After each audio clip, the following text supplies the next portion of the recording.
நம்மோடு இருப்பவர் தாவேகா தலைவர் திரு விஜய் அவர்களிடம் 10 ஆண்டுகளுக்கு மேலாக தனிப்பட்ட உதவியாளராக பணியாற்றிய திரு செல்வம் அவர்கள்.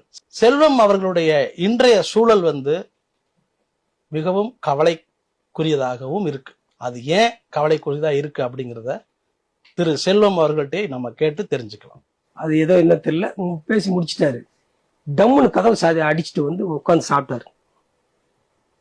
சாப்பிட்டுட்டு அந்த டென்ஷன் கண்ணெல்லாம் கலங்கி பயங்கர எமோஷன் எங்கேயோ போயிடுச்சு. அவ்வளவு கோபம் எங்க கண்ணில் தெரியுது. அவர் கோபம் எனக்கு. சாப்பிட்டுட்டு எல்லாம் சாப்பிட்டு முடிச்சுட்டு எந்திரிச்சாரு. இப்படின்னா அவருக்கு அந்த இது அந்த அந்த முடி அமகமே இருக்காரு. அவரு அன்னைக்கு ஒரு நாள் இருந்துச்சு அது மாதிரி இருக்கணும். இது என்ன அப்படின்னா, சார் ஒண்ணும் இல்லை சார் அப்படின்னு ஒரு அறை விட்டாரு. உங்களை அடிச்சிட்டாரா? அடிச்சிட்டாரு.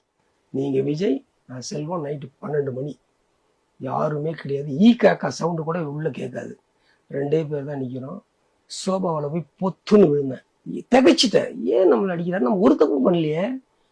என்னன்னு யோசிச்சேன். திரும்ப திரும்ப யோசிக்கிறேன். நைட்டு 12 மணி. அப்படியே கண்ணாடி, இதே கண்ணாடி தான் எடுத்து போட்டுக்கிட்டு திருப்பி அந்த கீழே இதெல்லாம் எடுத்து வச்சுட்டு திருப்பி எட்டி உதைச்சாரு.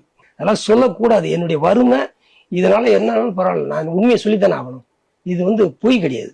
ஏன் நம்ம அவனை உதைச்சன்றது அவரு தான் நினைச்சு பார்க்கணும். நான் ஏங்க அவர் எக்ஸசைஸ் எல்லாம் பண்ணவரு, ஒரு பாடி பில்டரா இருப்பாரு. உடம்பு பாடி என்ன உதைக்கும்? அவளுடைய ஸ்ட்ராங்கான உடம்பு மூலமா உங்களை உதைச்சா அவரு. இது வரைக்கும் அவரை பத்தி நான் தப்பான பேட்டியோ, எத்தனையோ பேர் அவர்கிட்ட நின்ன பிறகு என்ன கேட்டாங்க. அவரை பத்தி இது வரைக்கும் நான் தப்பா சொல்லலை. உங்க மனைவி சொன்னதை மீறி நான் உங்களை பேச வைக்கிற காரணம் இப்ப நீங்க இருக்கிற சூழலை குடும்ப சூழலை உங்க பொருளாதார ரீதியா ஏதாவது உங்களுக்கு ஒரு உதவி கிடைக்கணும் அப்படிங்கிற ஒரு அக்கறையில தான் நான் உங்களை நான் பேச வைக்கிறேன்.